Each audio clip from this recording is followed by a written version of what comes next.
Voici la suite et la dernière partie de la vidéo. J'espère que vous avez apprécié la première partie et je m'excuse aussi si la suite n'est jamais mise directement. C'est parce que des fois je suis occupée. Là nous sommes toujours au restaurant en train de manger et mon mari a fait une vidéo de la nourriture pour envoyer à son frère. Donc là mon beau-frère et ma belle-mère sont fâchés contre nous parce qu'ils trouvent qu'on ne les invite jamais à manger dans des restaurants africains avec nous. Donc pour se racheter, mon mari lui a dit qu'on ira tous manger dans un restaurant africain la semaine prochaine parce que c'est vrai qu'on ne les a jamais invités. On ne va pas souvent au restaurant avec eux, mais on les invite très souvent à faire des activités avec nous. Comme là, on va tous aller écouter un film au cinéma après d'avoir fini de manger.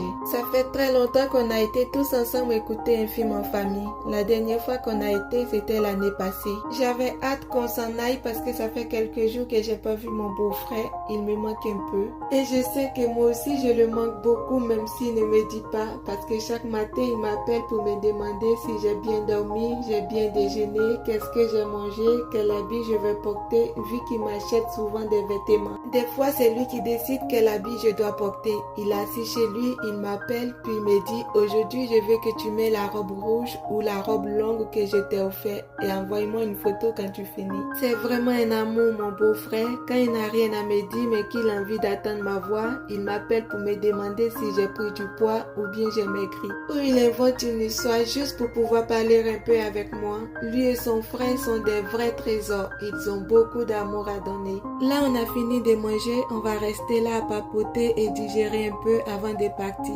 vu que l'heure du film est encore loin. Là on parle avec le propriétaire du restaurant, on l'a beaucoup félicité parce que non seulement c'est un excellent cuisinier, en plus de ça il est très sympathique. Nous avons été très bien accueillis dans son restaurant. On ne savait pas à quoi s'attendre quand on partait, mais on n'est vraiment pas déçus. Là, on a enfin fini. On va maintenant chez mon beau-frère. On va passer un peu de temps avec lui et ma belle-mère en attendant que l'heure du film arrive. Sur le chemin, j'ai dit à mon mari, j'ai mangé comme un lion affamé. J'espère que je n'aurai pas mal au ventre. Il m'a dit, je te préviens, si tu as mal au ventre, la prochaine fois, tu ne viendras pas avec moi. Donc, je n'ai pas eu mal au ventre vu que je vais toujours aller là-bas. Là, nous sommes enfin arrivés chez mon beau-frère. Franchement, mon beau-frère, il a quand même un joli visage, hein. Admirez un peu sa beauté.